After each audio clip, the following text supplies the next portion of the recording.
Simon Miller sat at the dining room table late on a Tuesday night, illuminated by the glow of his laptop. As a forensic accountant, he was methodical by nature. Numbers were his language. That evening, he wasn't auditing a corporation or investigating a client's case. He was sorting through his own family finances. His wife, Julia, had mentioned wanting to tighten their budget, so Simon decided to review their recent bank statements for any obvious leaks. It was a mundane domestic task he'd done countless times without issue. But tonight, something caught his trained eye almost immediately. There was a series of unusual cash withdrawals from their joint savings account, each one labeled consulting fees. The description was odd. Neither of them ran a consulting business that would require regular cash withdrawals. Julia worked as a successful attorney at a mid-sized law firm, and Simon's own income came from his accounting firm's salary and expert witness gigs. Consulting fees? Simon frowned at the screen. The withdrawals weren't small either. They totaled several $1,000s over the past 2 months. Each withdrawal was neatly rounded, occurring roughly every 2 weeks. The pattern was too regular to be random personal spending. He cross-referenced these withdrawals with Julia's pay stubs and their tax documents. Being detail-oriented, Simon kept digital copies of all important paperwork. What he found deepened the pit forming in his stomach. Julia's declared income for the year showed no corresponding deposits or payments that matched the withdrawn amounts. In fact, as he dug further, he uncovered something even more alarming. There was a lump sum deposit into one of Julia's personal accounts, one Simon rarely scrutinized, made 3 months ago. It was just over $115,000, marked as services consulting payment from a source he didn't recognize. Julia hadn't mentioned any windfall or side job, and that money had not been reported on their joint tax return. It was a 6-figure secret, quietly tucked away without his knowledge. Simon's pulse quickened. Financial anomalies often signaled deeper issues. He'd learned that in his line of work. Financial infidelity is what the experts called it when a spouse lies about money. And in his experience, hidden money often went hand in hand with other secrets. His mind raced through benign explanations. Perhaps Julia really had done some private consulting legal work and forgot to tell him? But $115K was far too large to forget, and Julia was extremely proud of her career. If she had earned that legitimately, she'd have no reason to hide it. Besides, she was smart enough to know undeclared income could jeopardize her law license. It just didn't add up. A cold feeling of dread settled over him. He tried to push it aside with logic. He needed more information. Jumping to conclusions wasn't his style. Trust but verify, he reminded himself, though trust was rapidly waning. Simon accessed the couple's budgeting app where they informally logged household expenses. Sure enough, those cash withdrawals appeared there too, entered by Julia, who had tagged them innocuously as consulting fees. The casual labeling felt almost mocking now. It was as if she was hiding in plain sight, assuming he'd never notice. Simon leaned back in his chair, running a hand through his neatly trimmed brown hair. He stared at the ceiling for a moment, forcing himself to breathe slowly. As a forensic accountant, he had unraveled multi-million-dollar frauds with less to go on than this. But this was his wife, the woman he'd loved for 15 years, mother of their 10-year-old son, Ethan. The notion that Julia could be hiding money from him was bad enough. The possibility that it signaled something more, like an affair or plans to leave him, was like an icy dagger in his chest. He closed his eyes and cast his mind back over the last year. Had Julia been acting differently? He realized she had been working late more often, supposedly bogged down in a big case at her firm. There were weekends when she claimed she had networking events or girls' nights that ended suspiciously late. At the time, he'd trusted her. She was an attorney, after all. Long hours came with the territory. And those nights out, he chalked up to her needing a break from stress. But now, in hindsight, each excuse felt like another puzzle piece clicking into place. Simon recalled one incident a few weeks back. Julia had come home well after midnight from a work dinner. He remembered waking briefly as she slipped into bed. There was a trace of an unfamiliar cologne on her clothes that she hastily stuffed into the hamper. Half asleep, he hadn't questioned it then. In the light of what he'd just found, that memory sent a chill through him. How could I have been so naive? He thought grimly. He turned back to the laptop, heart pounding, and opened Julia's credit card statements, ones she managed herself. She had her own card for personal expenses, though they shared the account. Simon rarely audited her spending line by line. They had an unspoken agreement of mutual trust when it came to small indulgences. But tonight, trust was in short supply. He scanned recent charges, and there it was. A hotel booking in their city 2 months ago for a weekend when Simon had taken Ethan on a camping trip with the Boy Scouts. Julia had insisted she needed to stay home to prepare for a court hearing on Monday. Yet the credit card showed a 2-night stay at the Riverside Hotel, one of the nicer boutique hotels downtown. Simon felt his throat tighten as he noted the date. That was the same weekend the $115K deposit had hit her account. The timing was too perfect to be coincidence. His hands trembled slightly on the keyboard as he pulled up the hotel's website and noted its amenities, known for romantic suites overlooking the river. He could picture Julia there, clinking champagne glasses with someone that wasn't him, celebrating, what exactly? A lucrative consulting deal? Or were they celebrating their plans for the future, one that didn't include Simon? Clenching his jaw, Simon forced himself to remain calm. A forensic mind does not yield to emotion until the evidence is fully collected. He started gathering digital copies of everything: the bank statements, the withdrawal records, the hidden deposit, the credit card charges. Each was saved to a secure folder on an encrypted drive. He labeled the folder with a single word that felt like a stab to his heart: betrayal. Before jumping to confrontation, Simon knew he needed the full picture. Late as it was, he methodically went through Julia's email inbox. Years ago, she'd given him her password in case of emergencies. They both had each other's credentials for important accounts, another token of trust that now felt darkly ironic. It's possible she had changed it, but Julia wasn't particularly tech-savvy or cautious with her personal accounts, relying on Simon's IT knowledge whenever she hit a snag. Sure enough, the password still worked. Simon hesitated, fingers hovering over the keyboard. Part of him didn't want to see what lay hidden in her messages, but the part of him that demanded truth, no matter how painful, pressed on.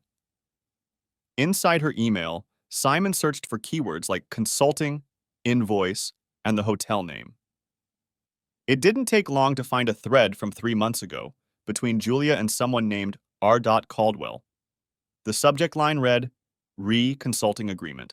The initial email from Julia to Caldwell contained a simple attachment: an invoice billing $115,000 for legal consulting services contract #904. Her message was brief and businesslike, stating that the consulting project was complete, and she appreciated the opportunity to work together. The reply from R. Caldwell was even shorter. Payment processed. Thank you, Julia. Looking forward to seeing you soon. There was a winking emoji at the end of the sentence. Simon's lips pressed into a thin line as he read the exchange. An emoji in a professional correspondence?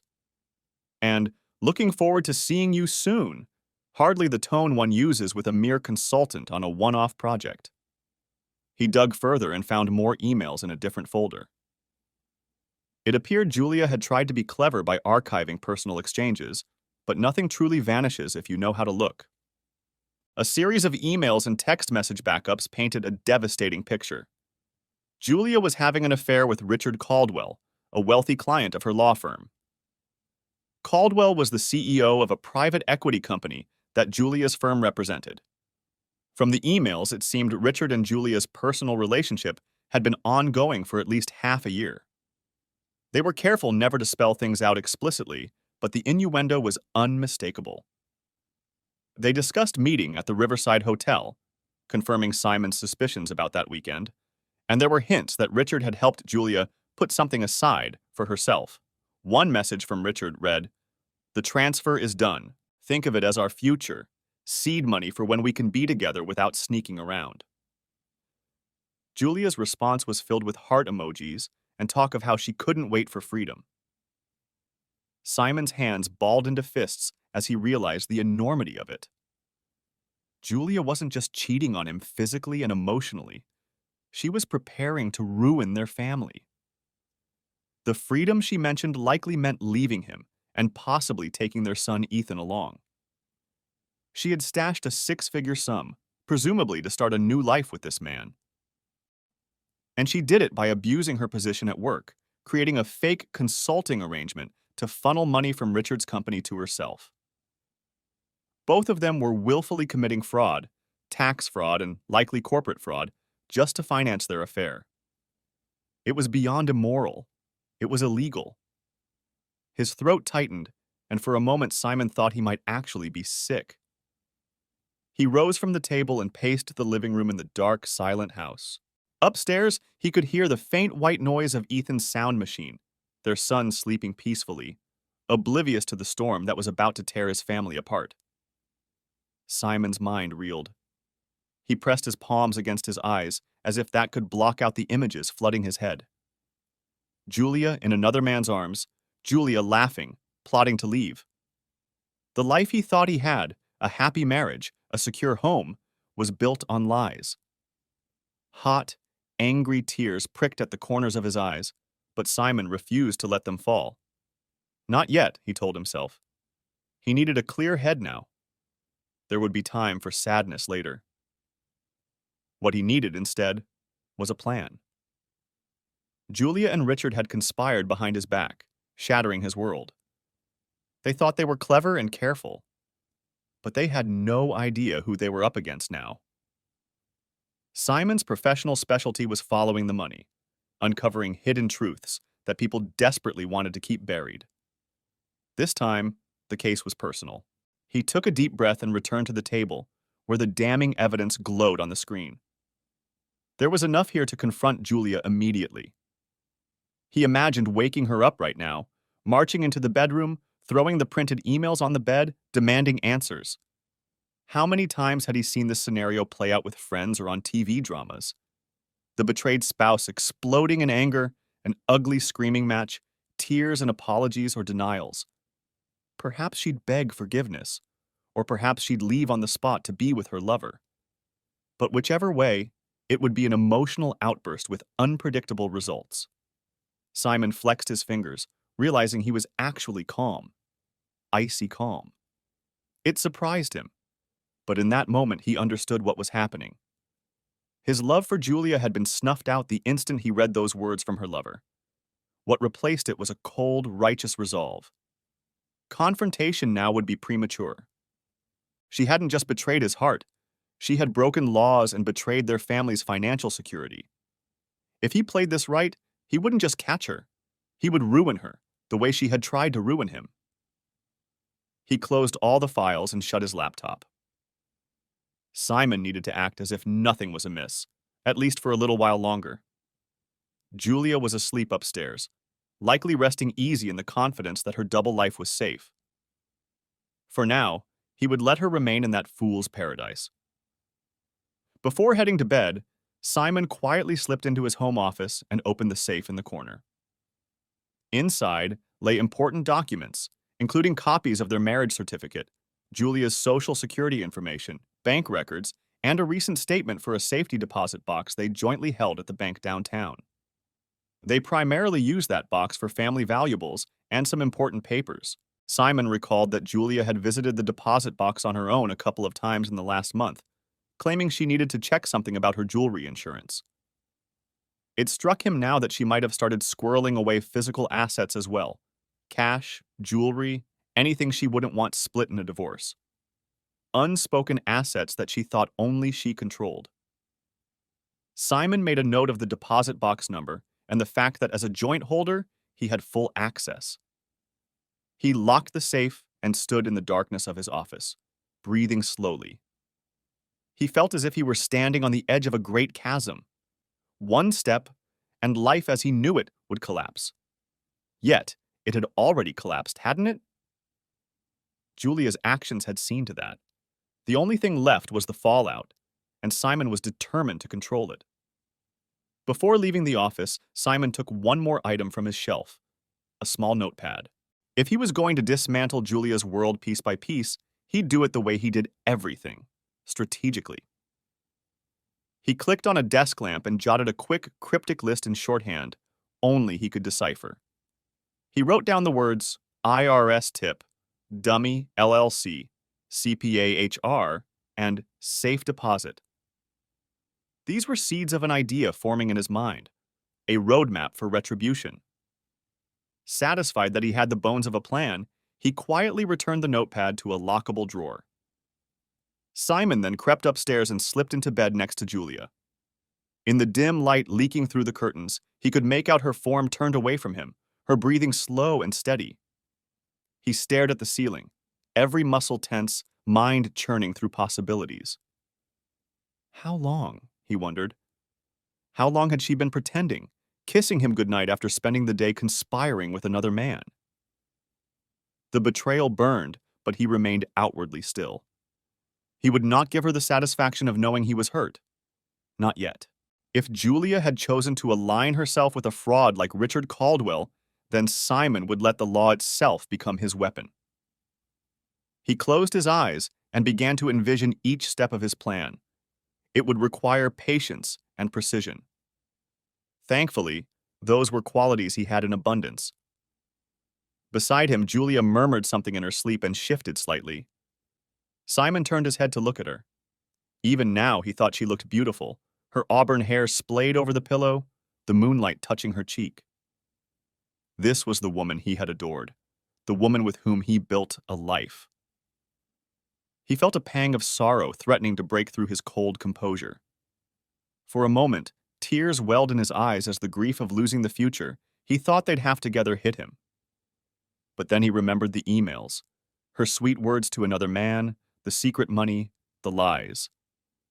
The sorrow hardened back into resolve. In that silent vow made in the darkness, Simon promised himself two things.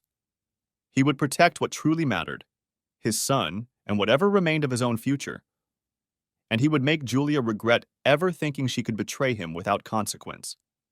With those final thoughts, he finally drifted into a light, uneasy sleep, already planning how to set his revenge in motion. The plan. Over the next several days, Simon behaved in an utterly normal manner, masking his inner turmoil with practiced ease. Each morning he got up, made coffee for both of them, and kissed Julia on the cheek as she headed off to her law firm. He dropped Ethan at school, went to work, and chatted about mundane things with Julia in the evenings as if nothing had changed. It took every ounce of self-control he had not to glare at her or let bitterness seep into his voice. But Simon knew the importance of staying invisible in plain sight. Julia must not suspect that he was onto her. If she even got a hint, she might flee or hide evidence before he could act. And so he played the loving, oblivious husband a little longer. Inside, however, Simon's mind was racing and working overtime. In quiet moments at work or late at night in his home office, he began to flesh out the steps he'd scribbled in his notebook. He approached it like he would a complex fraud case, gather evidence, identify leverage points, and strike surgically. The goal was not just to expose Julia's affair. That was almost too simple. He wanted to utterly dismantle the comfortable life she had known. If her lover Richard was her ticket to a new life, Simon would make that ride as bumpy as possible too. He opened a fresh spreadsheet on his personal laptop, taking care to keep it offline and encrypted, and started listing out actions and outcomes, creating a small flowchart of cause and effect. The satisfaction it gave him helped keep the emotional pain at bay. With every new idea, a sense of righteous justice buoyed him. He was turning his hurt into a weapon. After a few nights of careful planning, Simon finalized his strategy. It had multiple components, each aimed at a different aspect of Julia's life: legal, professional, and financial. Occasionally, he found himself almost in awe of how neatly everything could crumble for her with just a few pushes. It's all about leveraging her own misdeeds, he thought. Julia and Richard had laid the groundwork of this plan themselves by engaging in fraud. He was merely going to shine a spotlight on it and, in some areas, nudge things further into motion. One late evening, once he was certain Julia was fast asleep, Simon returned to his home office to commit the plan to writing, step by step. In his line of work, clarity is key. Writing it out helped ensure he wasn't missing anything. In a notebook kept securely in his locked drawer, the only physical evidence of his scheme, which he guarded carefully, he detailed his intentions. The plan took shape as a series of ordered steps. Undercover filings. Simon would file an anonymous tip with the U.S. tax authorities, the IRS, alerting them to Julia's likely tax fraud. He'd attach copies of the falsified invoices and records showing the $115,000 consulting payment that she failed to report as income. This would almost certainly trigger an audit or investigation into her finances. Professional sabotage. Using his skills and access to Julia's personal information, Simon would create a dummy consulting firm in her name. He'd generate bogus expense ledgers and fake client lists, suggesting Julia had been running an undisclosed side business involved in fraudulent activities. Then he would forward this evidence to two places that could hurt her most: her firm's HR department and her personal CPA. The goal was to raise red flags about her integrity at work and possibly invoke professional discipline. Collateral control. Anticipating that the IRS audit and other fallout could lead Julia to try to shield her assets, Simon would act preemptively. He planned to quietly reassign or change access to their marital safe deposit box at the bank, effectively securing any hidden valuables or cash Julia might have stashed there. Additionally, he would make sure he had sole access to the remaining joint funds before any freezes occurred. Simon paused and added a final note to himself beneath the list. Outcome: accounts frozen, penalties, fines, possible disbarment, and I retain full access to remaining family assets. He underlined it, his hand steady and firm. This was the endgame he envisioned. If everything went according to plan, Julia would soon find her personal and professional life in tatters. She would face legal consequences for her financial cheating, and her shiny career as a lawyer might very well collapse under the weight of scandal. Meanwhile, Simon would shield himself and his son from the wreckage, walking away with the resources he needed to rebuild their lives. With the blueprint laid out, it was time to execute each step with meticulous care. Simon knew he had to be extremely cautious. If any of these actions were traced back to him prematurely, it could not only thwart his revenge but possibly land him in trouble. Filing an IRS tip was perfectly legal. Anyone could report suspected tax fraud. But fabricating evidence and dummy accounts lived in a murkier gray area. He rationalized that he was merely highlighting Julia's real misdeeds. She did hide income, after all. The dummy firm and extra evidence were insurance to ensure she couldn't wiggle out of it. He felt a conflicted twinge as he considered the ethical line he was crossing. Simon had always been a law-abiding, principled man. Now he was about to effectively frame his wife for crimes beyond what she had actually done. But she did commit crimes, he reminded himself. She cheated on her husband and on her taxes.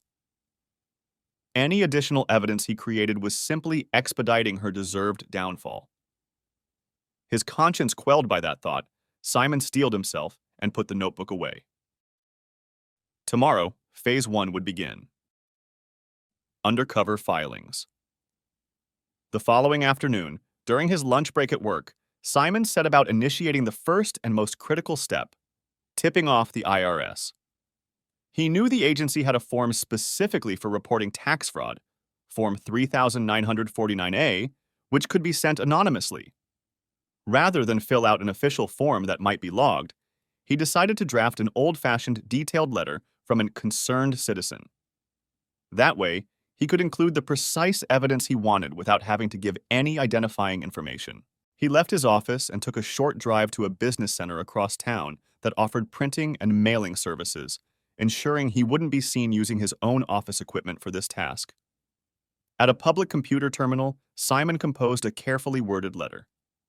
He wrote as if he were someone with inside knowledge of Julia's activities, perhaps a coworker or former friend. The letter outlined that Julia Miller, an attorney, had failed to report a substantial amount of income on her recent tax return, and that she had falsified invoices to disguise the money as consulting fees. It mentioned suspicion of a dummy corporation being used to funnel money.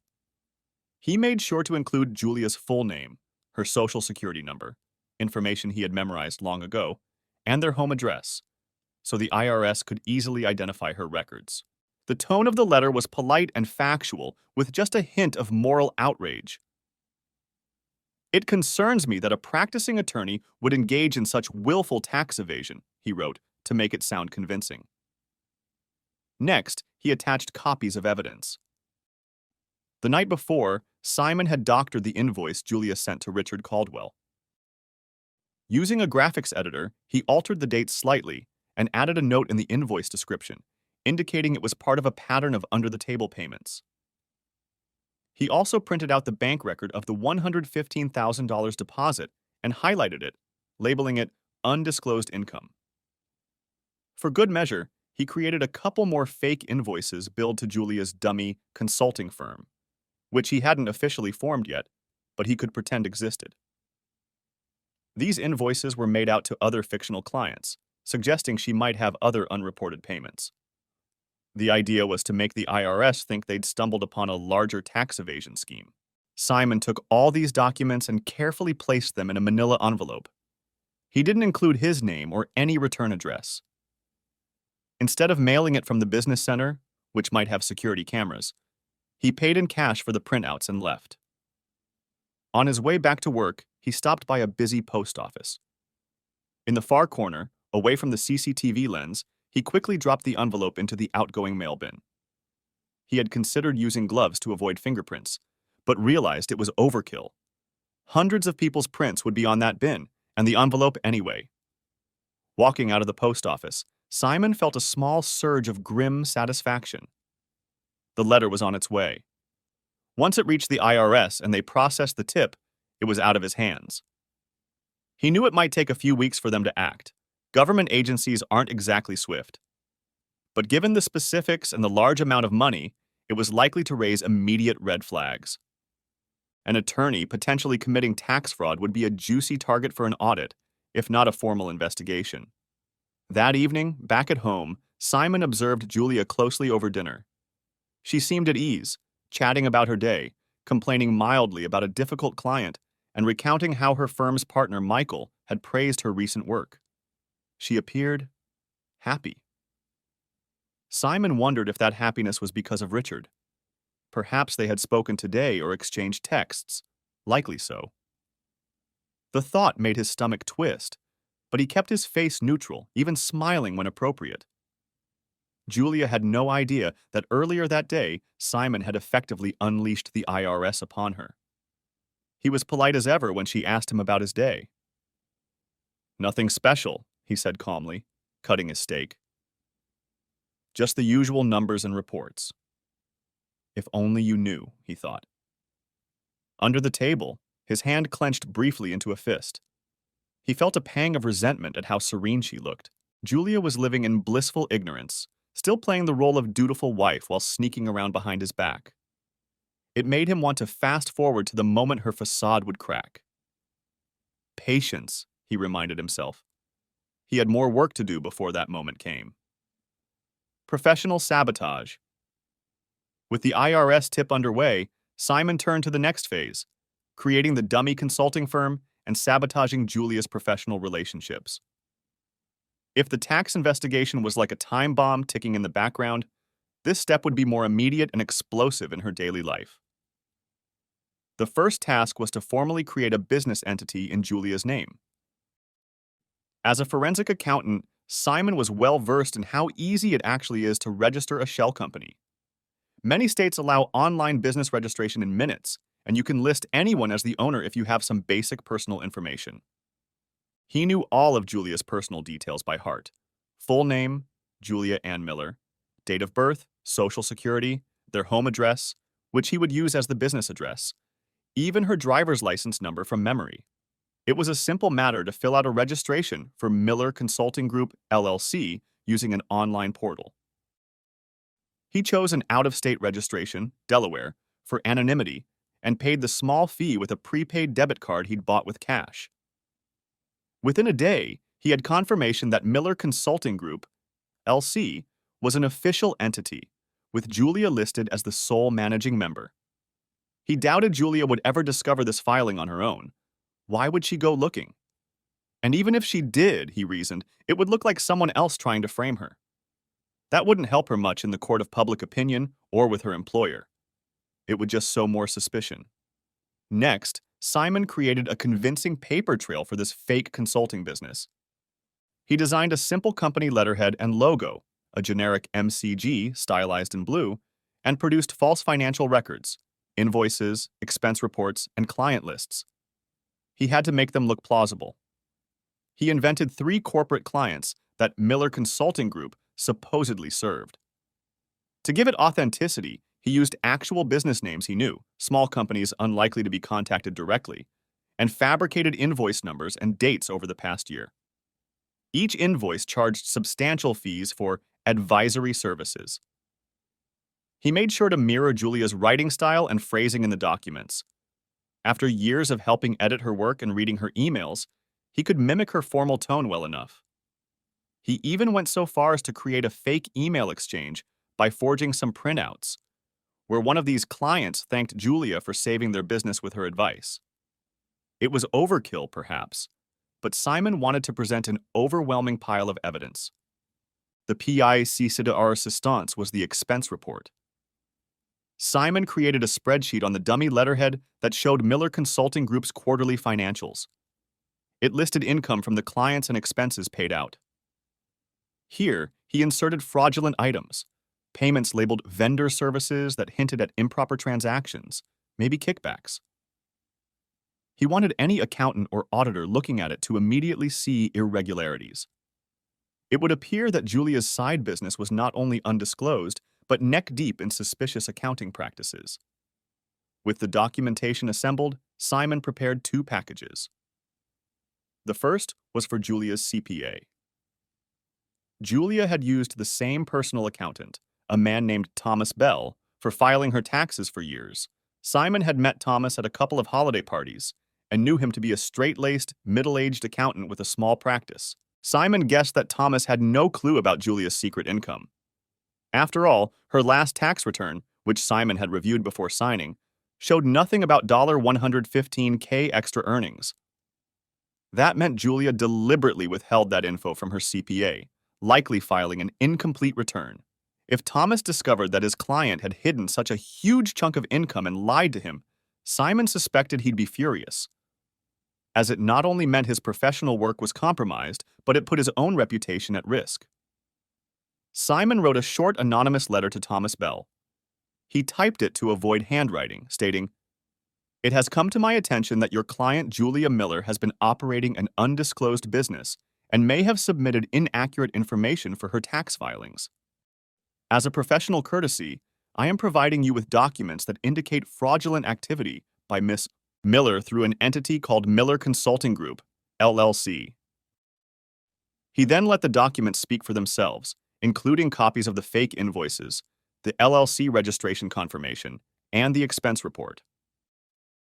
He also threw in a copy of the email from Richard Caldwell about the transfer seed money for when we can be together, as a separate hint of impropriety, though he anonymized Richard's name to just Client X in that printout to maintain the illusion of an anonymous source. The idea was to shock Thomas with evidence that Julia had lied and involved him unwittingly in potential tax fraud. An ethical CPA would likely confront his client and possibly withdraw from representing her, maybe even advise her to amend her returns or report the issue.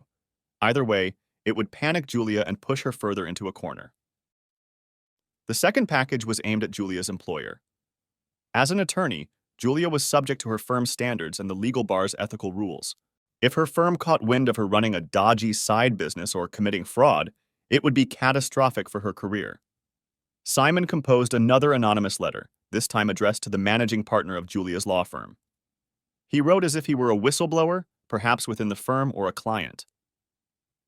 The letter stated, I write to inform you that one of your attorneys, Julia Miller, has been engaging in serious unethical and potentially illegal conduct outside the firm.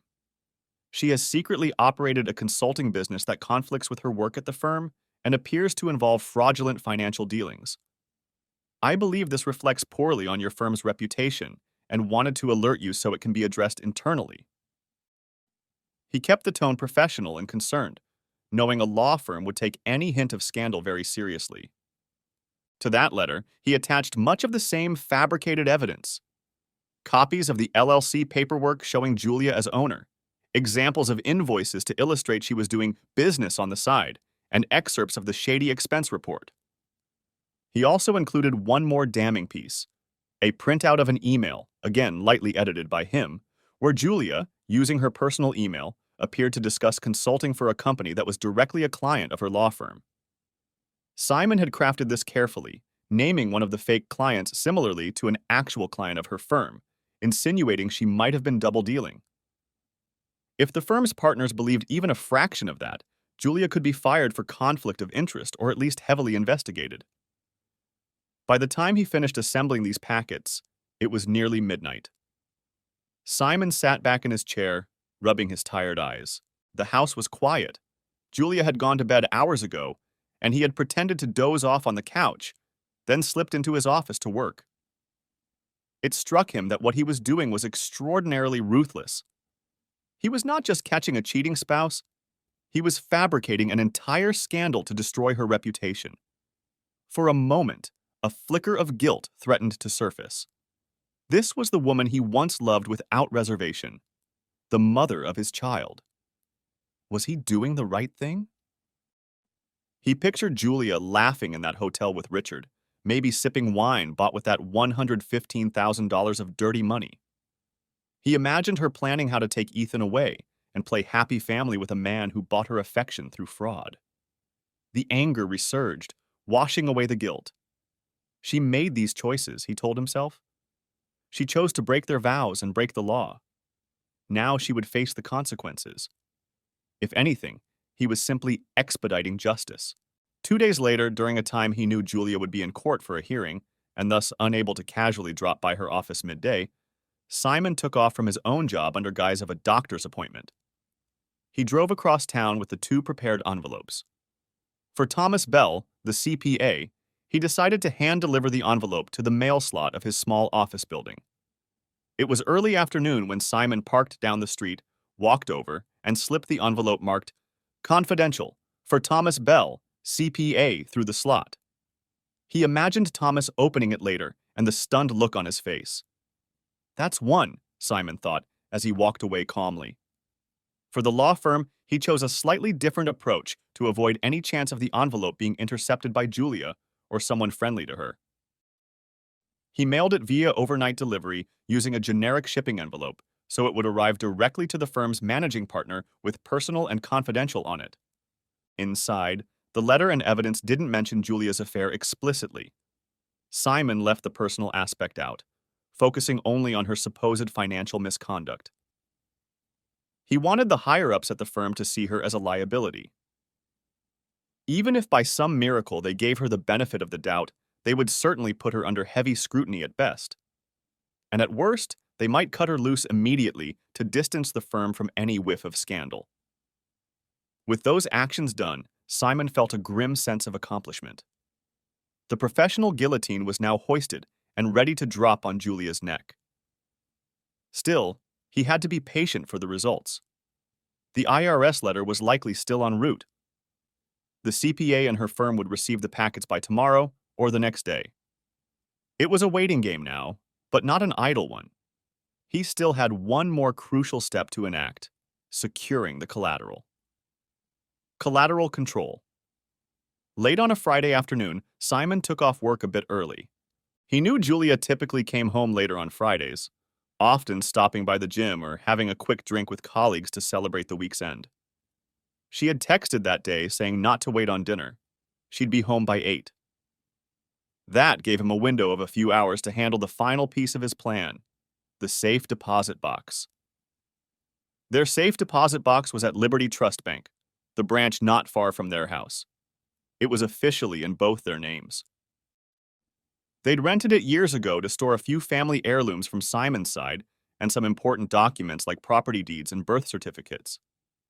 Simon hadn't accessed it in months. Julia's recent unexplained visits to the box now loomed large in his mind. She might have been adding valuables or cash into it, perhaps with the intention to retrieve them later without Simon's knowledge. If she were preparing to leave him, it made perfect sense. Stash away items she could liquidate or use once she bolted. Simon arrived at the bank an hour before closing. Dressed in a crisp shirt and tie from work, he exuded the confidence of a longtime customer, which he was. He greeted the bank manager, a genial man named Mr. Thompson, and made small talk about the local sports team as he verified his identity for box access. The staff led him into the vault area and left him in the private viewing room with the long, slim metal box, number 144 in hand. He took a steadying breath before opening it. "Let's see what secrets you've been hiding, Julia." Inside the safe deposit box, he immediately noticed things had changed since his last visit. The deed to their house was still there, as were his grandfather's vintage watch and a few other papers. But now there was also a black velvet pouch and a sealed manila envelope with no markings. Simon first checked the velvet pouch. Inside was jewelry he recognized, an emerald necklace that had belonged to Julia's grandmother, and a pair of diamond earrings Simon had given Julia on their 10th anniversary. Those had always been here. He set them aside. It was the envelope that really interested him. He picked it up and felt the weight. Thick, like a stack of papers or cash. Heart thumping, he tore open the sealed flap carefully. A wad of $100 bills greeted him. Indeed, a thick stack of U.S. currency, secured with a bank band. Next to it was a smaller stack of some papers. Simon thumbed through the cash quickly. It was all hundreds, fresh and crisp. At a glance, it looked to be perhaps $20,000 or more. The papers were even more revealing. A certified copy of Julia's birth certificate, her passport, and surprisingly, a name change document form, partially filled out. There was also an unsigned application for an expedited passport renewal under the name Julia Ann Caldwell, using Richard's last name. Simon's hands went cold as he realized what this meant. Julia had been getting ready to run. The cash, the personal documents, all in one place, even considering changing her name to her lover's. This was a go-bag of sorts, a cash for a planned new life. Perhaps they intended to travel abroad, hence the passport. The six-figure money was likely in an account somewhere or investments he hadn't yet uncovered. But this was the immediate getaway fund. She might have planned to take Ethan and disappear for a while, or perhaps she was going to fight for custody later. But clearly, she was preparing thoroughly. Simon grit his teeth so hard his jaw ached. She was going to humiliate me, strip our family assets, and replace me in one fell swoop, he thought, anger boiling. He thanked fate that he had discovered all this before she made her move.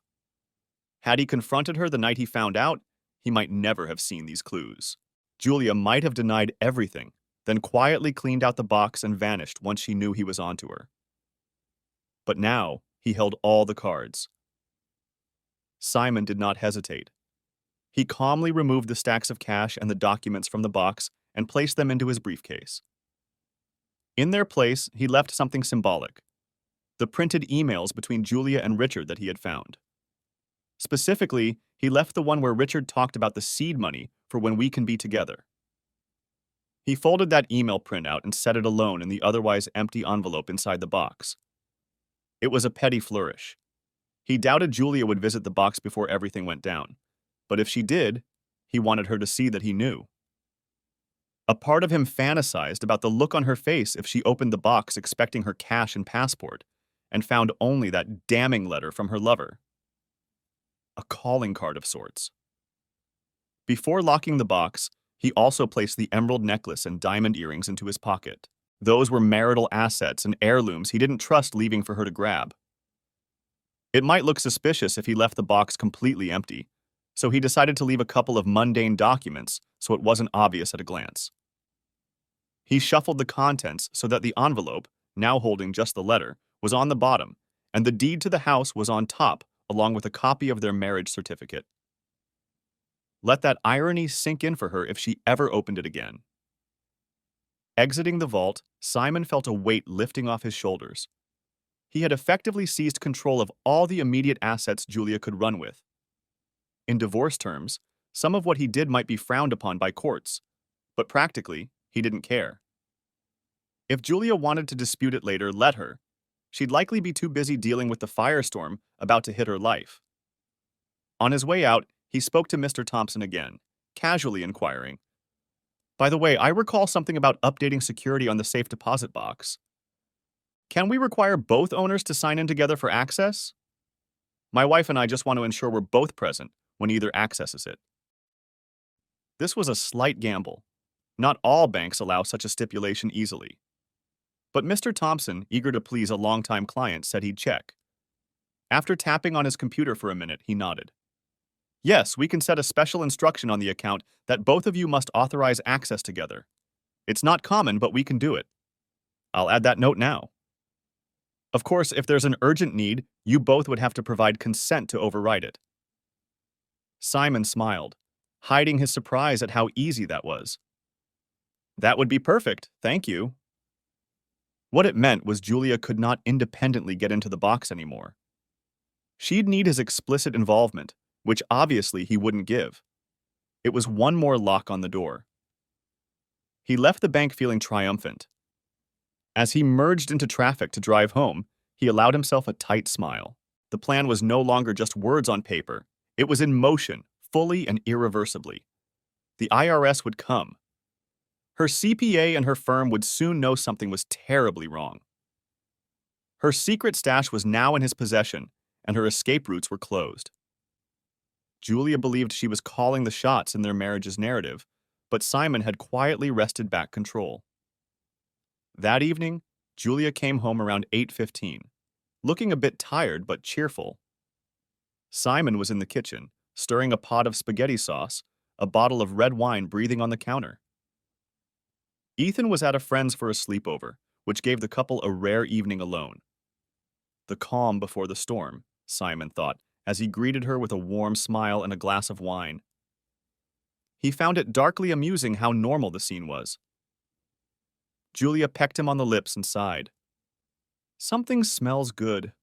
Oh, wow, you opened the Merlot. I'm impressed," she teased, hanging up her coat.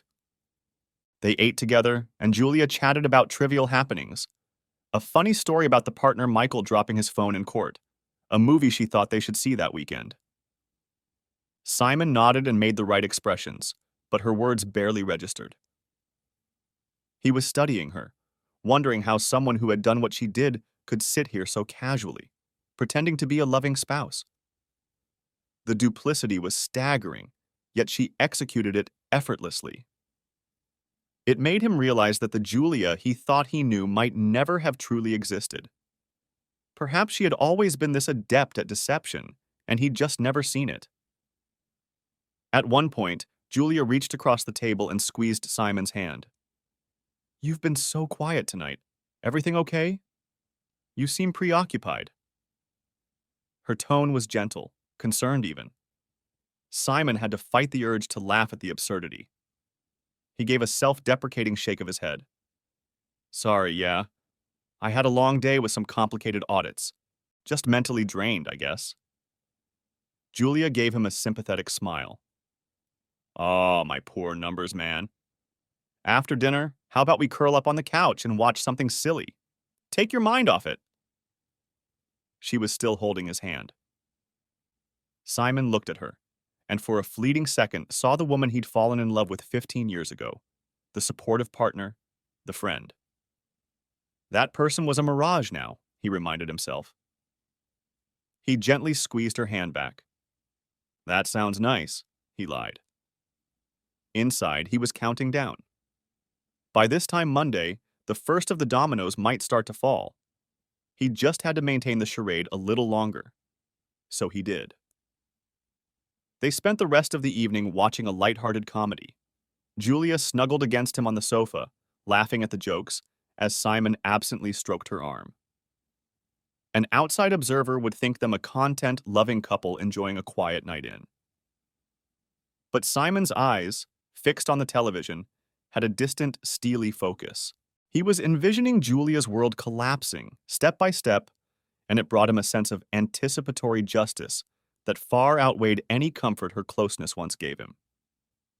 Revenge unleashed. Monday morning dawned crisp and clear. Julia left early, rushing out the door with a travel mug of coffee and kissing Ethan and Simon goodbye in a hurry. She had an important meeting, she said. A new client was coming in. Simon knew her schedule. She'd likely be tied up all morning at the firm. Perfect. After dropping Ethan at school, Simon drove to work as usual. The trap had been set. Now it was time to watch Julia fall into it. He had no meetings that morning, so he quietly monitored his personal phone and email, anticipating some signal that the gears were turning. He didn't have to wait long. At 10:30 a.m., Simon's phone buzzed with a text from Julia. "Hey, how's your day? Crazy thing. I got a call from Thomas, CPA. He says there's something urgent with our tax return and he needs to see me. Did he call you too?" Simon smirked at his screen. It was happening. He tapped out a reply. "No, I didn't hear from him. That's odd. Did he say what it was about?" He purposefully kept it casual, even adding a little concerned tone. A few minutes later, Julia responded, "He mentioned something about missing info and an anonymous tip? I don't get it. He sounded pretty serious. I'm going to swing by his office during lunch." Simon could almost feel her anxiety through the text. She was trying to downplay it, but an anonymous tip being mentioned to a CPA would be terrifying to someone who knowingly hid income. Julia was likely racking her brain about what could have triggered Thomas's call. He replied, "Strange. Let me know what happens. I can come if you want." Offering to accompany was a nice touch, though he knew she'd decline. Sure enough, she answered, "No, no need. I'm sure it's a misunderstanding. I'll handle it and fill you in later." Simon chuckled softly to himself. A misunderstanding. Right. He could picture it. Thomas Bell probably opened that envelope in shock this morning and immediately phoned Julia, likely with a stern demand that she come clean. Perhaps Thomas even suspected someone reported her to the IRS already, since the documents hinted at an ongoing scheme. The pressure on Julia's end had officially begun. About an hour later, around 11:45, another development came via email. This one from a friend of Simon's who worked in the IT department of Julia's law firm. Simon had casually asked this friend, Dan, to keep an ear out for any big gossip at the firm under the guise of being a curious husband. Dan's email was brief and to the point. "Dude, something's up with your wife's team. Heard the managing partner had a closed-door meeting with Julia and HR just now. Wish I knew details. You okay?" Simon read it twice, his heart pounding with exhilaration. Closed-door meeting with HR could mean only one thing. The firm got the package and acted on it. Likely, the managing partner confronted Julia with the allegations from the anonymous letter. It was even possible they'd already decided to suspend or fire her pending investigation. The swiftness surprised even Simon. Perhaps the evidence had looked so damning that the firm moved immediately to protect itself.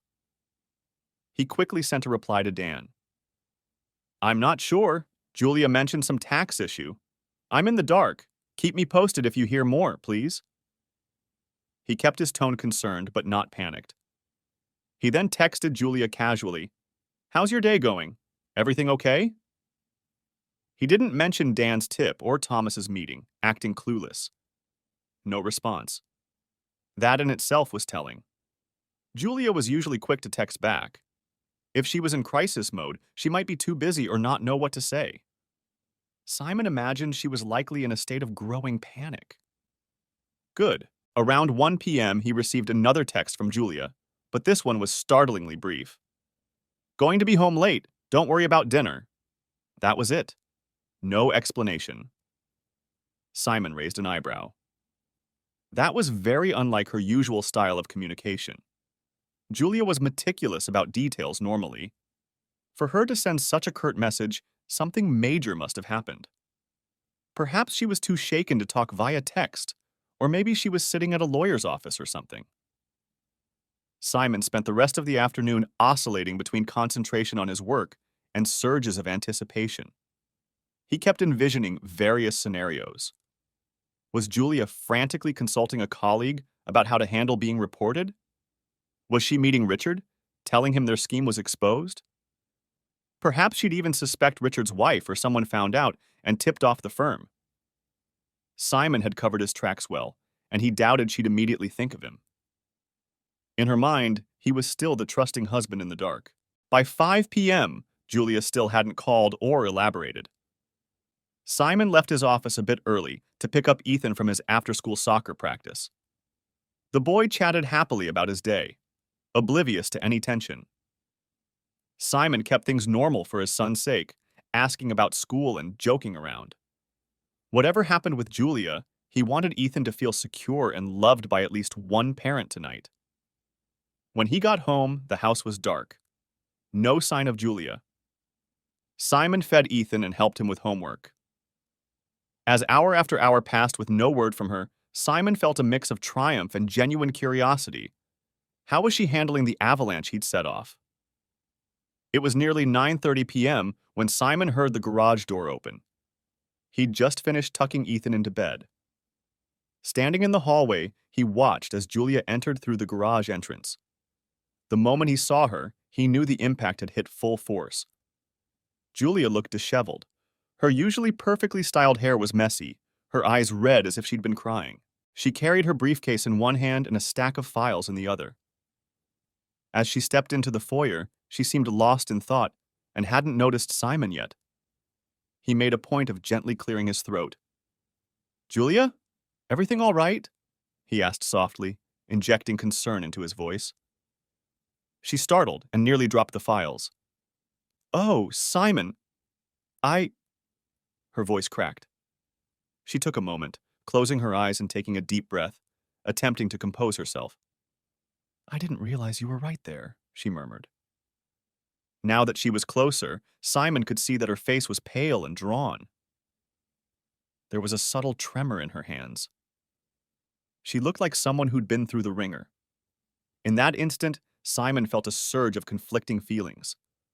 On one hand, seeing her like this, the mighty, confident Julia, reduced to nerves and distress, gave him a dark satisfaction.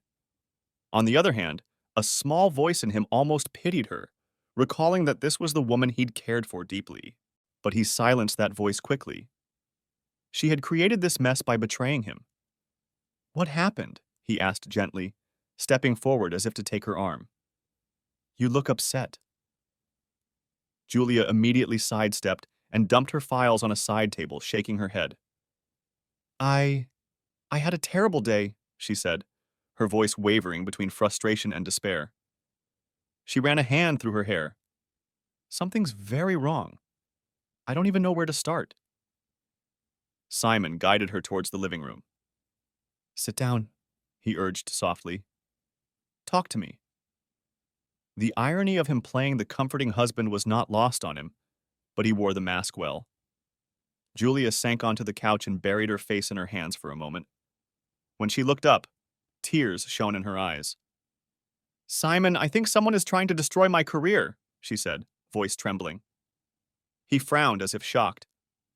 "What? What do you mean?" She swallowed hard. "Today, out of nowhere, the managing partner in HR pulled me into a meeting. They accused me of running some kind of fraudulent consulting business on the side. They said they received an anonymous letter with all these documents, invoices, registrations, even emails, implicating me in some unethical practice."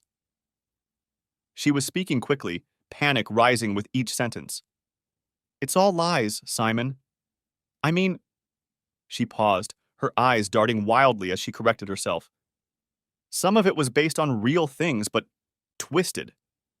There was an LLC in my name I'd never heard of, supposed transactions. God, they even thought I might be using firm clients for outside work. I told them none of it was true, but I could tell they didn't fully believe me. She wiped at her eyes angrily.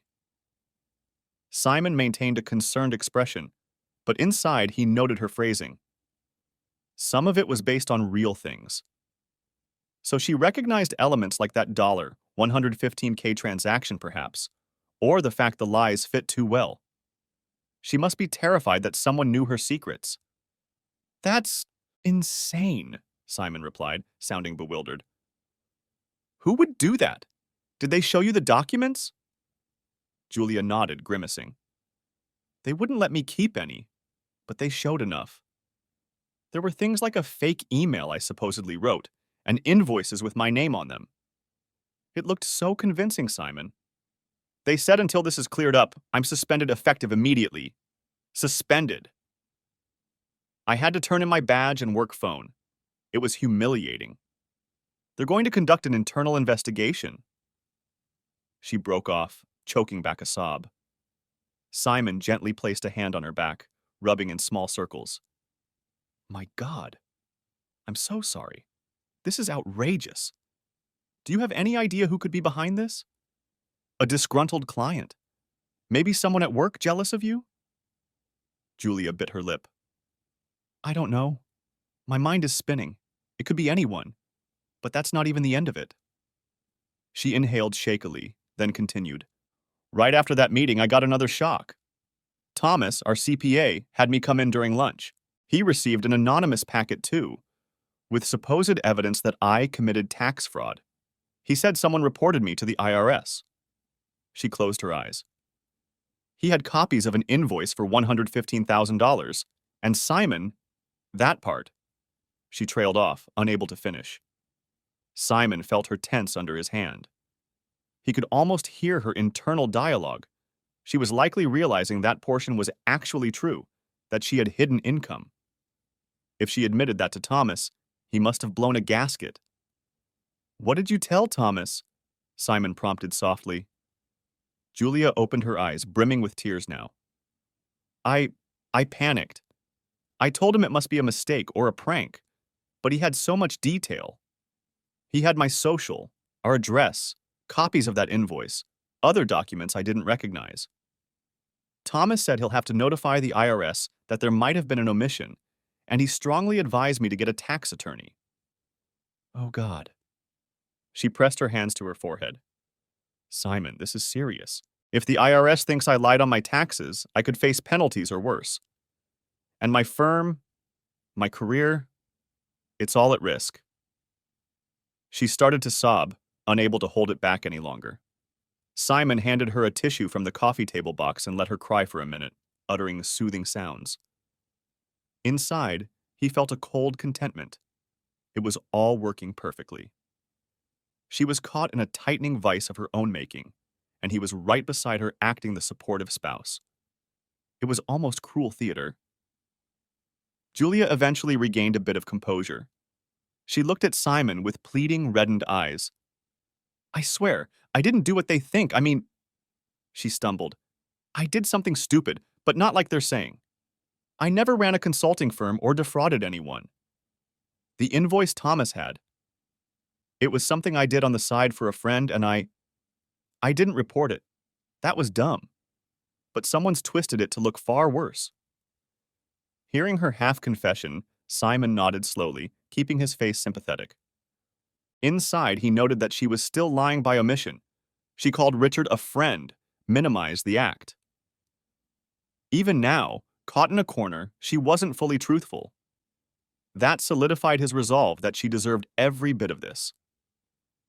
We'll figure it out, he said softly. Maybe it's some identity theft or an ex-client who got angry. Did you upset anyone lately? Julia shook her head, then hesitated. There is. Maybe Richard's wife, she murmured hesitantly, almost to herself. Simon almost couldn't believe she said it out loud. He kept his expression clueless. Richard's wife? What does she have to do with this? Julia blinked and quickly backtracked, looking away. Nothing, never mind. I'm grasping at straws. But Simon caught the flash of realization in her eyes. She was thinking maybe Richard's wife found out about the affair and orchestrated revenge. It was a convenient scapegoat in her mind. He pressed gently, "Is this the Richard from your firm? The one you sometimes mentioned, CEO of some client company? Why would his wife?" He trailed off innocently. Julia fidgeted. "No, it's probably not that. I don't know. Forget I said anything." She was clearly unwilling to divulge the affair to him, even under this pressure. In a twisted way, Simon almost admired her commitment to the lie. Or perhaps she simply couldn't bear to admit it to his face. He didn't need her confession, of course. But he wondered if she would come clean at all as things worsened. For now, he let it drop. "All right, one thing at a time. The immediate issue is clearing your name at work and with the IRS. Do you need a lawyer? Should we call someone tonight?" Julia sighed, slumping back. "I've already left a message for a colleague who specializes in tax law. I'm hoping he can advise me discreetly, and I might need an attorney for dealing with the firm too." Jesus, this feels like a nightmare. She leaned into Simon then, resting her head on his shoulder. Instinctively, he stiffened for a moment, part of him repelled by her touch now. But he caught himself and relaxed, wrapping an arm around her. He felt her shivering slightly. "I've got you," he whispered, the lie flowing easily. "We'll get through this." She let out a bitter laugh through her sniffles. "You must think I'm awful. They're saying I did these terrible things, and some of it, I kinda—" Simon rubbed her arm.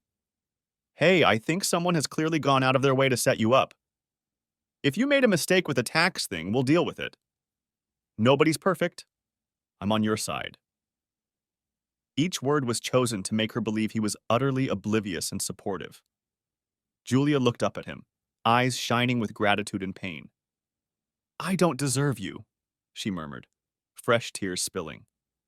"No, you certainly don't," he thought icily. But he just held her as she cried again, her emotions swinging between fear and relief that at least she had a sympathetic husband to lean on. Simon stroked her hair gently and allowed himself a moment of silence, listening to her sobs. In that silence, another realization dawned on Julia, one she voiced as she pulled back slightly, wiping her tears. "Oh my God, Simon! The safe deposit box!" Her voice quavered anew. Simon's heart skipped. Was this it? The next stage? He feigned confusion. "What about it?" She looked at him with dawning horror. I kept some of the documents for the side thing in there, and some cash. It's all legit stuff. Well, mostly. But if someone had all this info on me, what if they tampered with the safe deposit box? Could they? I'm probably being paranoid, but I need to check it." She started to stand, as if ready to rush out right then. Simon gently caught her hand. "Julia, it's late. The bank is closed now. And anyway, no one can access our box without authorization. It's just us." He said it firmly, recalling that he did set the requirement for dual access, but he wasn't positive if the bank had fully processed that instruction yet. Regardless, she couldn't get in tonight. Julia pressed her free hand to her mouth anxiously. "I know, but tomorrow. I should go first thing tomorrow." He nodded understandingly. "If it puts your mind at ease, sure. I'm sure everything's fine with it." The performance of reassurance continued, even as he felt a cold thrill that she was about to get yet another shock come morning. That night, Julia barely slept. She tossed and turned, getting up from bed multiple times to use the bathroom or just pace. Simon pretended to be half asleep whenever she looked at him, but he was awake, mind racing with each step of her unraveling. He heard her at one point softly weeping in the living room, perhaps trying not to wake him. It was a pitiful sound. Simon closed his eyes and let it wash over him without sympathy.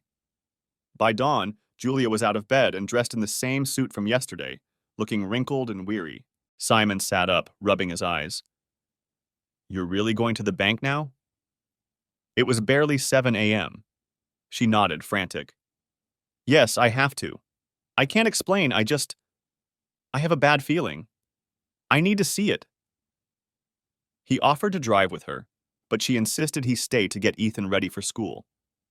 That suited him fine. After she left, Simon made breakfast for Ethan, humming softly as he scrambled eggs. He felt a strange calm now. There was little left for him to do except watch.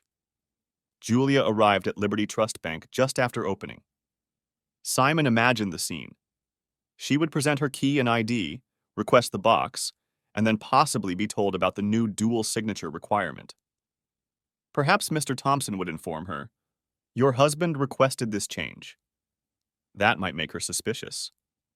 But the bank might not mention who requested it, just that it's policy now. Either way, if they did allow her in, or if policy hadn't updated, she'd open the box and find her passport, money, and documents gone. Only that letter from Richard remaining. It was an outcome Simon dearly wished to witness in person, the moment she realized unequivocally that someone extremely close to her had sabotaged her. But he contented himself with awaiting her reaction later. Sure enough, around 8 a.m. his phone rang. It was Julia's number. He answered, attempting to sound groggy. "Hey, Jules? Everything okay?" All he heard was ragged breathing for a second. Then Julia's voice, tight and high. "Did you go to the safe deposit box recently?" Simon paused, as if thinking. "The safe box? No, why?" "It's empty." Her tone was flat, almost hollow with shock. "All the cash I kept there, it wasn't much, just some emergency money. And my documents, they're gone, Simon. The only thing in there was... She stopped. "Was what?" Simon asked gently, though he already knew. "A paper," she whispered. "A printout of an email. From Richard." She said his name with a mix of fury and fear. "What, Richard? Why would something from Richard be in our safe box?" He injected confusion and a hint of, "Why are you bringing him up?" in his voice. Julia didn't answer his question directly. Instead, she spoke rapidly. "Simon, listen. I think I know now who did this. It's Richard's wife. It has to be. She must have found out about us. She has the means. She could have hired people to mess with everything. My work, the IRS, even the bank." Her voice quivered with desperation, as if clinging to this theory. "I know it sounds crazy, but she's vindictive and they have connections." Simon cut in softly. "Julia, slow down. You're saying Richard's wife is behind an elaborate plot to destroy your career, and even broke into our safe deposit box to leave a note? That sounds far-fetched." He kept a tone of disbelief, while subtly emphasizing how wild that theory was. Julia was almost frantic now. "I know. But what other explanation is there? She found out I was having an affair with Richard." There, she'd said it openly at last, albeit on the phone and under duress. She could have paid off someone or I don't know. Richard's been frantic since yesterday, too. He called me saying his company's accounting department flagged the consulting payment. His board is questioning him. They got an anonymous tip as well. Simon felt a jolt of satisfaction at that bonus news. He hadn't directly tipped off Richard's company, but perhaps the IRS or just the chaos caused a ripple effect. Or possibly Richard's own guilty conscience made him sloppy. Regardless, it was good to hear the lover was also in hot water. "He's convinced his wife is behind it too," Julia went on. "She's always had him followed. She must have compiled everything and done this." Julia's voice cracked. "My God, Simon. She even somehow changed our deposit box access so I couldn't get in without you. The bank manager told me this morning. That's why I asked if you went. Did you request that?" Simon took a breath. Here was a tricky moment. He could lie or twist. He decided on a half-truth approach to deflect suspicion. "Now that you mention it, I did talk to Mr. Thompson the other day when I visited the bank. He suggested upping security on joint boxes, and I said if it's easy to do, why not? It wasn't specifically about you, honey. It was general. I didn't realize they'd lock you out. I'm sorry. Julia inhaled sharply. You, you visited the bank the other day? Why? He answered calmly. I had to get the title documents for the car from the box, remember? The DMV wanted them for the registration renewal. I told you I might do that. This was a lie he had prepared just in case. It sounded plausible enough. Oh. She seemed to accept it, being in no position to untangle it mentally right now. I just can't believe this. I feel like I'm in a conspiracy thriller. She let out a humorless laugh. And now you're tangentially dragged in with the box thing. Simon was impressed how quickly she latched onto Richard's wife as the culprit. It was like her mind refused to even consider him being responsible. Perhaps because he was the only stable pillar in her life right now, she couldn't afford to doubt him. He played into her narrative with a concerned tone. This is all really disturbing. If Richard's wife truly did this, that means she knows everything and is out for blood. Julia, what exactly did she find out? You said affair? How long? He let his voice tremble slightly, as if hurt but trying to stay strong. On the other end, Julia was silent for a beat. Then, in a small voice, about 6 months, she sniffed. I'm so sorry, Simon. I never meant to hurt you. I was going to end it, but instead it looks like his wife is ending it for you both, Simon said, letting a bit of coldness seep in. He deserved an Oscar, he thought wryly, for managing to sound like a man just discovering his wife's infidelity through unfortunate circumstances, rather than someone who had known for weeks. Julia broke down crying over the phone, apologizing profusely. She confessed that it started as a fling after a work trip, that she got in over her head, and Richard promised her things. She mentioned the $115K, vaguely framing it as, he helped me with some money to feel secure. I was stupid. She insisted she wasn't planning to leave Simon and Ethan imminently, which Simon noted carefully. Not imminently still implied eventually. She pleaded, I was confused and selfish, but I never stopped loving you and Ethan. Please, you have to believe me. Simon let a heavy silence hang, as though he was grappling with the betrayal. Finally, he exhaled and said, Julia, I don't know what to say. That was true on multiple levels. This was the first time she actually said she had an affair, albeit blaming someone else for the exposure. In reality, he'd orchestrated this confession, and hearing her feeble excuses still made his blood boil, despite expecting them. We will talk about us, he continued, voice measured. But right now, we need to deal with the immediate fallout. If Richard's wife is behind this, she's basically detonated your professional life. The focus needs to be on saving what we can. I'll put aside how hurt and angry I am for now. Julia sounded both miserable and grateful. You're right. I don't deserve it, but thank you. Right now, I'm headed to meet that tax attorney friend. And Richard? He said he'd do what he can to explain to my firm that the payment was legitimate consulting. But I doubt they'll listen, especially if his wife is fueling the fire anonymously. Simon almost laughed at that. The firm wouldn't believe a story concocted by the adulterous duo. One step at a time, he said. Keep me updated. And Julia, one thing. Yes, she responded timidly. If this was Richard's wife, she's effectively declared war. Be prepared for the possibility that authorities might get involved. If she really wants revenge, she might push for you to face legal consequences, not just career ones. He was planting seeds for what might come if the IRS pursued charges. I understand, Julia whispered. God, I might lose everything. Simon closed his eyes, a strange calm coming over him. No matter what, we have Ethan to think of. We'll get through this for him. The words were pointed in his own mind. I will get him through this, implying perhaps she may not be there. They hung up shortly after, and Simon set the phone down, breathing out slowly. The conversation had been illuminating. Julia was effectively broken, scared, desperate, apologetic. But notably, she still hadn't admitted that she had schemed to leave him eventually. She downplayed her intentions. That was fine. He didn't need that admission to know the truth. Now it was a matter of time. Simon's plan was reaching its climax.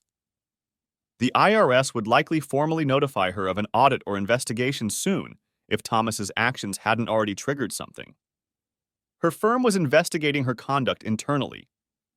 Richard was having his own crisis and likely couldn't help her much. If anything, he'd prioritize saving his own skin, possibly throwing Julia under the bus if needed. For the next couple of weeks, Simon maintained a delicate balance. He publicly supported Julia as she grappled with the mounting crises, all while privately finalizing his own exit strategy. He consulted discreetly with a divorce attorney, making sure to do so off the record at first to understand his position.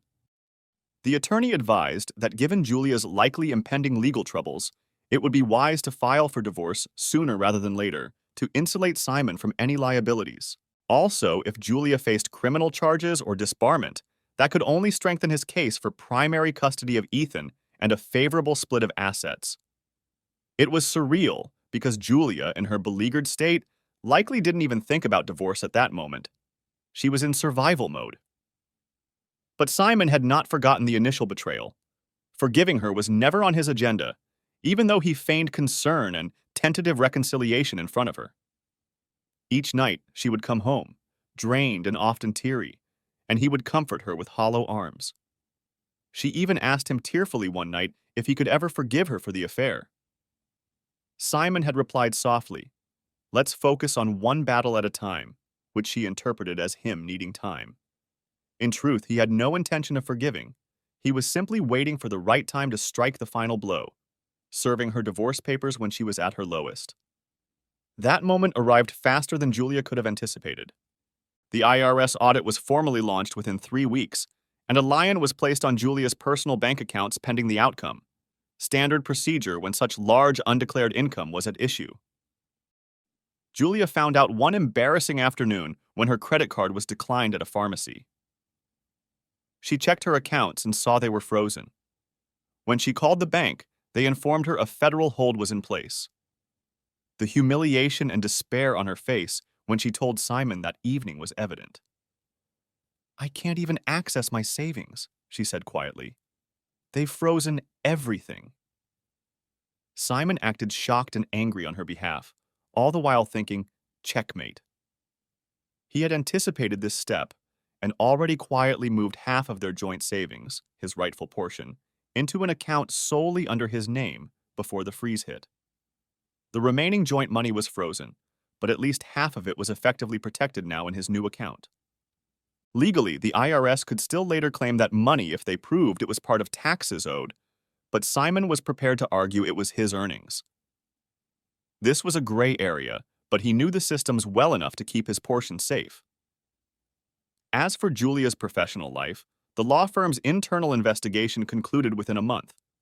With pressure from Richard's wife's mysterious tips, as Julia believed, and the ongoing IRS mess, the firm's partners decided Julia was too much of a liability. She was terminated from her position, with a formal report sent to the State Bar Association about the allegations of unethical conduct. That report alone could trigger a disciplinary hearing, possibly leading to her disbarment if the tax fraud was proven. Julia's once bright career as an attorney was effectively over. She lost her job. Her reputation in the local legal community was shattered.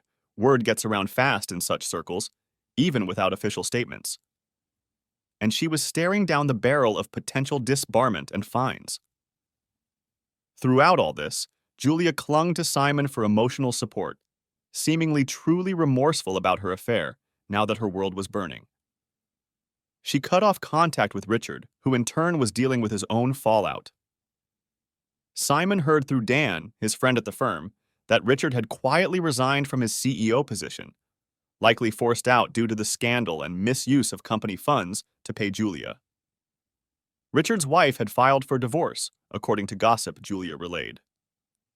So the lover did face consequences too, satisfying the possibly a lover revenge note. Finally, the day came that Simon deemed right. It was early fall, roughly 6 weeks after the initial discovery, Julia was at home, suspended from work, now fired, though she hadn't told many friends the full truth, citing leave of absence.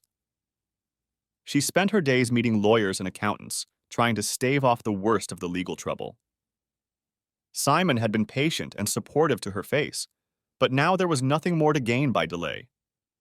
He had ensured his finances were secure, his child safe, and Julia's standing sufficiently crippled to not be a threat in a legal battle.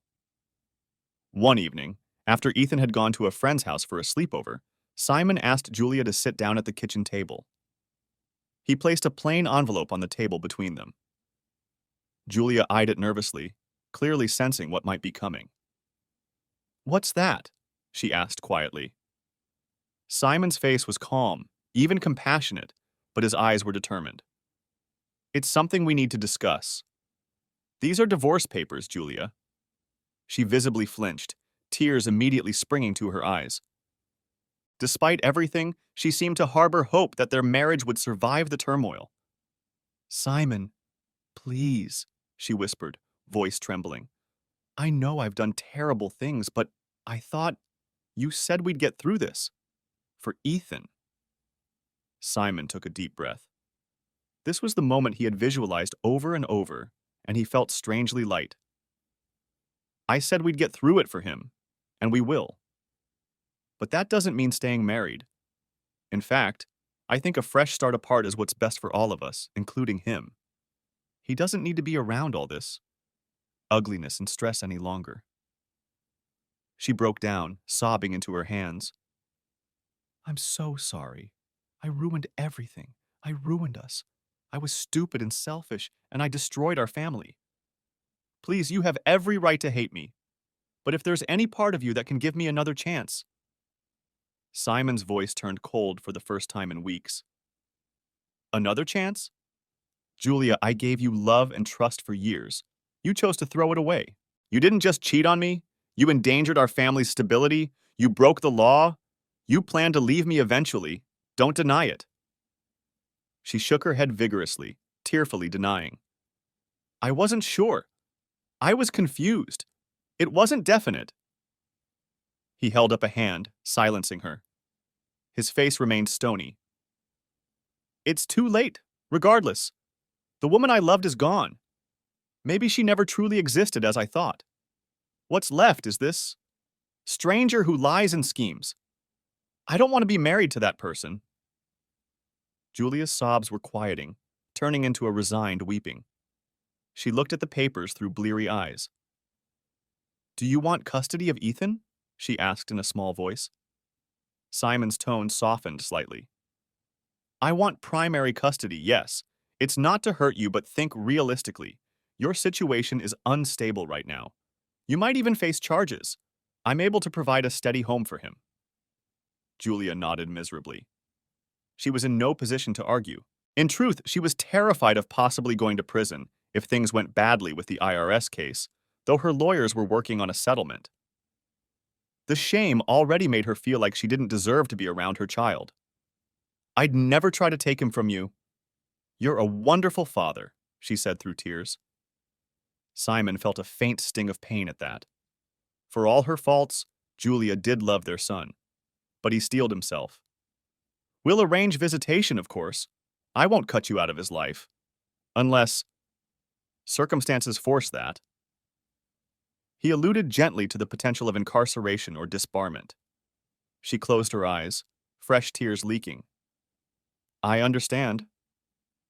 They went over the agreement briefly. Thanks to the mayhem, Julia had little to negotiate with.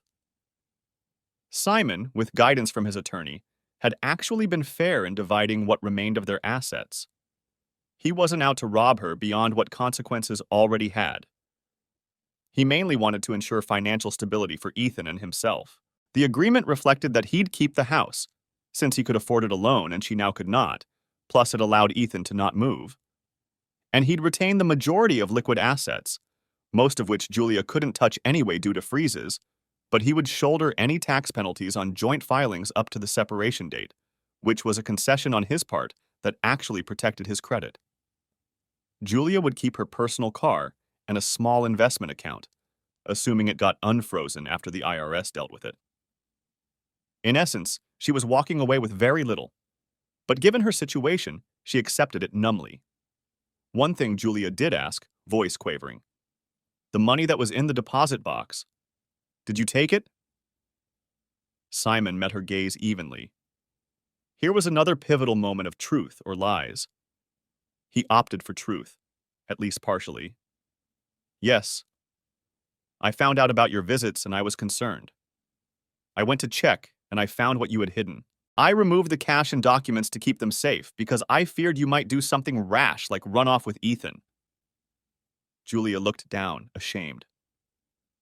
I wasn't going to kidnap him, I swear. The money was just in case. In case you left me, Simon finished. Either way, I have it. I will use some of that to cover the tax issues. Consider it part of the marital pot that's paying for the mess. It's practically gone anyway now, given lawyer fees. She nodded, accepting that.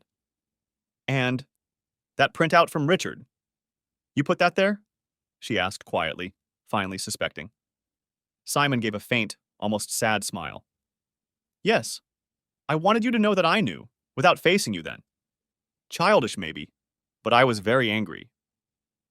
Julia's eyes brimmed again. I'm so sorry, she repeated for the 100th time. He stood up, gathering the papers. I know. But sorry doesn't fix things. Actions have consequences, Julia. You, of all people, should understand that as a lawyer. He felt a certain grim fulfillment using that line. She flinched as if slapped, but nodded. I don't deserve forgiveness. I hope one day you'll heal from what I've done to you. And I hope one day Ethan can understand, though I don't know what we'll even tell him. We'll tell him as much of the truth as he needs for his age. That Mom made some mistakes, and Mom and Dad both love him but can't be together. He doesn't need the ugly details, Simon said firmly. That night, Julia slept in the guest room. She seemed to understand it was not appropriate to share the bed anymore. Within a week, she moved out to an apartment. One she was borrowing from a cousin since her finances were in ruins. The divorce paperwork was filed in court, and given the mutual consent and her not contesting anything, it was set to be finalized swiftly. Before she left the house for good, on moving day, Julia approached Simon one last time while Ethan was playing outside. She looked worn down, dressed simply in jeans and a sweatshirt, a far cry from the polished professional she'd been not long ago. Simon, she said, I know I have no right to ask for anything, but I want to say thank you. You could have done so much worse to me. She gave a brittle laugh. I mean, not that this isn't horrible, but you could have taken Ethan away completely or tried to ruin me publicly. You didn't. Despite everything, you still have decency. And I admire that, even if I shattered our life. Simon stared at her, a myriad of emotions flickering behind his eyes. If only she knew the full truth, that he indeed had been the architect of her ruin. But perhaps she would never truly know. She'd blame Richard's wife or the universe, or maybe eventually suspect him, but she had no proof. In the end, it didn't matter. I did what I thought was necessary to protect myself and our son, he said simply. I won't make this uglier for Ethan's sake. I hope you get your life together, Julia. For him, if not for anything else. She nodded, wiping a tear. Then impulsively she asked, was there ever a moment when you found out that you wanted to, hurt me? Physically or something? I have to know. Her eyes were searching his, perhaps wondering how he remained so composed outwardly. Simon considered the question.